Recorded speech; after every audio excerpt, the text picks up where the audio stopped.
Со актуелниот градоначалник на Киселавода Орце Ѓорѓиевски, ВМРО ДПМН ќе го освојува Скопје. Така вчера одлучи извршниот комитет на партијата. Одлуката ја соопшти председателот Христијан Мицкоски, кој истакна дека нивниот избор се темели на анкетите, кои покажуваат дека Ѓорѓиевски убедливо води, дури и 5 пати повеќе во однос на решенијата што се споменуваат од СДСМ, и затоа што како градоначалник на Киселавода покажал резултати. И кога сме кај градот, верувајте, ги научивме сите лекции за да не погрешиме сега повторно во изборот за прв човек на градот. Пред се затоа што Орце веќе е докажан работник, и делата во Киселавода кои ги направи за општината говорат за него. Сега ќе има нова задача да го развива Скопје, да ја нормализира неговата работа и да го врати на Скопје. А јас сум убеден дека и со заедничка работа со централната власт и владата за Скопје доаѓаат добри денови, решавање на клучните проблеми, превозот, хигиената, урбаниот хаос. Ќе понудиме програма, но и заедничка работа и визија. Кандидатот за градоначалник на Скопје Орце Ѓорѓиевски најави дека уште од утре ќе почне со теренска работа и со подготовка на програмата за следните 4 години. Тој истакна дека е време Скопје повторно да се врати на скопјани и да се изгради град со кој ќе се гордеат сите сегашни и идни генерации. Апсолутно сум свесен во каква состојба се наоѓа градот Скопје. Апсолутно сум свесен за девастираноста на градот, за сивилото во кое што владее и во кое што живееме сите скопјани, но исто така сум спремен по завршување на овие избори повторно да го воскреснам Скопје, односно да конечно Скопје стане град за достоинствен живот за сите наши сограѓани, град без делби. Јас ќе останам достапен и близок до сите граѓани во градот Скопје. Не очекувајте од мене салонски политичар, затоа што и во мојата општина доека раководев изминативе 4 години покажав дека сум се освен салонски политичар, односно дека сум човек кој што многу често е во населените места, многу често е меѓу граѓаните и секогаш сум подготвен да ги слушам нивните потреби и барања. 3 клучни проекти за Скопје најави министерот за транспорт Александар Николовски преку социјалните мрежи, откако се објави името на кандидатот за градоначалник на главниот град од неговата партија. Градски воз трамвај и електрични еколошки автобуси за решавање на сообраќајот и намалување на загадувањето. Ова се 3 крупни проекти, историски би рекол, кои координирани од премиерот Христијан Мицкоски и во соработка со новиот градоначалник на Скопје Орце Ѓорѓиевски ќе ги реализираме. Орце е цврст карактер и голем борец. Ќе победи и ќе биде одличен градоначалник, напиша министерот Николовски.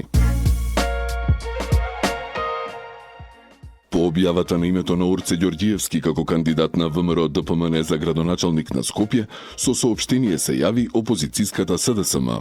Тие напишаа дека доколку Ѓорѓиевски биде избран за градоначалник на Скопје, истата судбина како општина Киселавода го очекува и градот. Лажен пиар, сликање и измислени проекти, исто како неговиот ментор Мицкоски.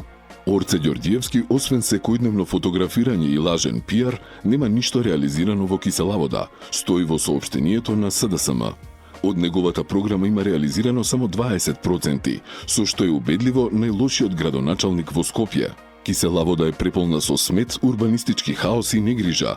Ѓорѓиевски, наместо да ги решава проблемите, целиот мандат го помина во расправи и со Арсовска, која најсилно ја промовираше во изборната кампања пред 4 години. Го прашуваме Орце Ѓорѓиевски, градоначалникот на Киселавода и кандидат за Скопје. До каде се ветувањата што самиот им ги даде на граѓаните? На Скопје му треба градоначалник кој ќе работи за сите граѓани, не само за партиските интереси на Мицкоски. Некој кој ќе биде чесен и кој нема да го третира градот како приватна сопственост.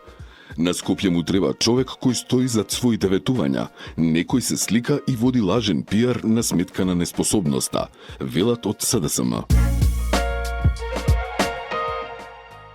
Актуелниот градоначалник Бобан Стефковски ја доби шансата од партијата за уште еден мандат за Газибаба. Тој на социјалните мрежи се заблагодари на довербата и напиша дека во следните 4 години ќе се работи уште појако. За Карпош од владеачката партија го објавија името на бизнисменот Сотир Лукровски. До сега ВМРО ДПМН ги објави имињата на кандидатите и за останатите скопски општини: Аеродром, Бутел, Ѓорче Петров, Зелениково, Илинден и Петровец, каде што на постојните градоначалници им даде можност да освојат уште по еден мандат. Настапуваме со понуда за честни и некомпромитирани вредни кадри за општините и ќе излеземе со јасна визија и програма за развој на секоја општина, рече председателот Мицкоски на објавата на имињата на кандидатите. Од СДСМ за скопските општини досега ги потврдија актуелните градоначалници на Центар и Чучар Сандево како кандидати за втор мандат во своите места. Топлотниот бран со температури над 40 степени што ги зафати Скопје и цела Македонија го чувствуваме и денеска. Така ќе биде и утре, а освежување со продор на посвежа воздушна маса од север, како што јавија од Управата за хидрометеоролошки работи, се очекува од среда. Според нивната прогноза, во среда, а особено во четврток, ќе има значително опаѓање на дневната температура, со засилен северен ветер и можност за дожд. Поради високите температури, минатата недела беше активирана фазата 3 од акцискиот план за превенирање на последиците од топлотни бранови, а владата донесе препораки за заштита на населението, кои ќе траат до вторник, според кои од работни обврски се ослободени бремени жени и лица постари од 60 години, одложување на работниот процес од 11 до 17 часот за работници изложени на директна топлина, работа од далечина, флексибилно или двократно работно време каде што е изводливо, обезбедување микроклиматски услови за работа, односно простории со температура до 25 степени Целзиусови. Рано утрово патниот сообраќај до граничниот премин Блаце е нормализиран, откако синоќа беше ставена забрана за камиони и за автобуси, а патниот сообраќај беше насочен кон стариот пат, соопшти МВР. Забраната на оваа делница беше поради пожарот над магистралниот пат А4 Скопје-Блаце кај тунелот, кој се прошири. Денес пожарот се гаснеше со 2 полициски и 1 армиски хеликоптер, како и со возила од Дирекцијата за заштита и спасување. Како што соопштија од ДЗС, едниот крак од пожарот е угаснат и во моментот се става под контрола и вториот крак.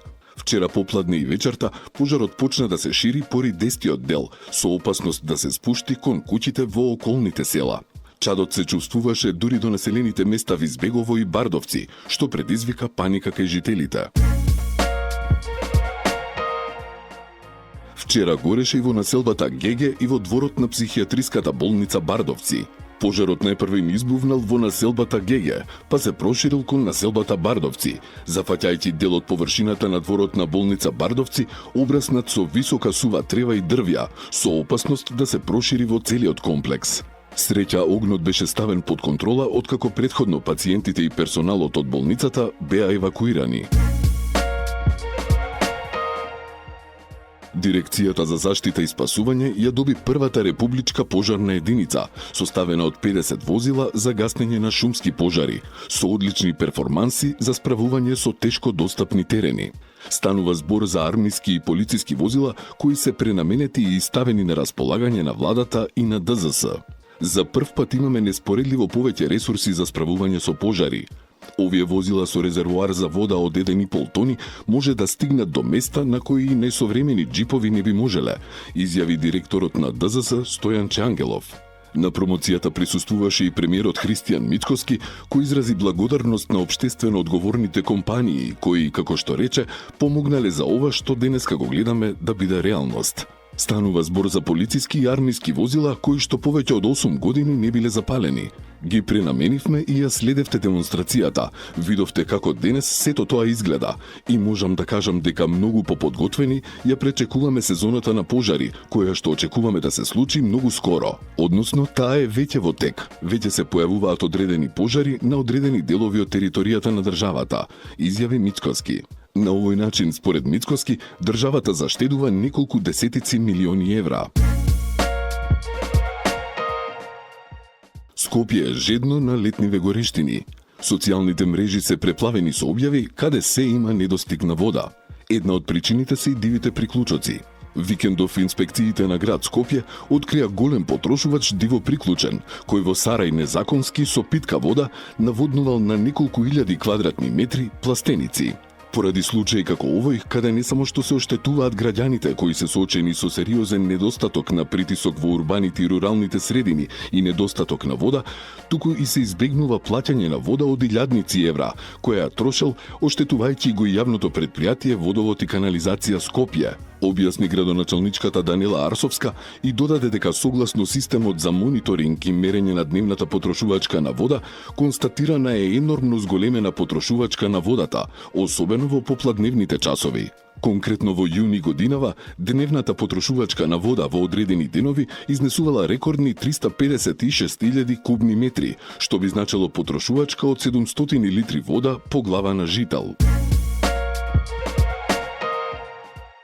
Во Средното училиште на град Скопје Панче Арсовски, како чекор кон подобрување на инклузивноста во образовниот процес, поставена е нова сензорна соба, дизајнирана според потребите на средношколците со попреченост, информираа од град Скопје. Оваа иницијатива е дел од проектот на градот за опремување на сите 23 средни училишта со сензорни соби. Досега, во повеќе средни училишта веќе го реализиравме овој проект, а градот Скопје континуирано делува да ги прошири овие ресурси на секое средно училиште во градот, со спроведување активности за учениците со попреченост, соопштија оттаму. Јавниот повик за финансиска поддршка за пензионерите од Бутел е продолжен до 13 јули. Како што информираат од општината, право на финансиска поддршка можат да остварат граѓани што имаат постојано живеалиште на територијата на општина Бутел, како и приматели на старосна, семејна или на инвалидска пензија, чиј износ не е повисок од 21.909 денари. Скопје викендов беше дел од европските градови кои го чествуваа раѓањето на Јохан Штраус II, со исклучителна програма од 17 композиции препознатливи во јавноста. Валцерите, полките, маршот и ариите го донесоа амбиентот на Виена на кејот на Вардар. Концертот од МОБ за Скопје започна со оперетата Принц Метузелем, а заврши 2 часа подоцна со очекуваните На убавиот син Дунав и Радецки марш, како на новогодишниот концерт во Златната сала на Виенскиот Музик Ферајн. Гала концертот во соработка со Австриската амбасада и со присуство на председателката Гордана Силјановска-Давкова и представници на дипломатскиот кор, синоќа под диригентско водство на маестро Винценц Праксмаер со оркестарот на Националната опера и балет и со настап на сопранистката Бригита Симон, понуди вистинско патување низ романтиката и елеганцијата на виенската класика, пренесена со автентичност и страст. На 9 јули срцето на градот повторно ќе пулсира во ритмот на добрата музика со летниот музички фестивал Звукот на Скопје, информираат од културно-информативниот центар Скопје. Оваа година на сцената повторно ќе настапат свежи домашни музичари, кои како што велат од КИЦ, со својот уникатен звук ќе создадат вистинска магија на летната вечер. Филип Шурбевски, Езгија квартет, скопскиот бенд Педро Хоризонте, Мартин Џорлев се само дел од учесниците на овој настан. Во рамките на фестивалот представена е изложбата Резови на Стефан Анчевски и Маријан Стојановски, а ќе биде промовирана и книгата Наследство кошмари од Јордан Коцевски. Поморот во куќата на стравот продолжува. Во зоолошката градина во Скопје почина уште 2 лами, објави денеска советникот во град Скопје Стефан Кирков. Тој напиша дека хоророт во Скопската зоолошка продолжува и дека од кога дојде Арсовска на чело на Скопје, поставувајќи ги своите професионални кадри за директори во Зоо Скопје, угинаа повеќе од 40 екзотични животни, а дел од нив под сомнителни околности.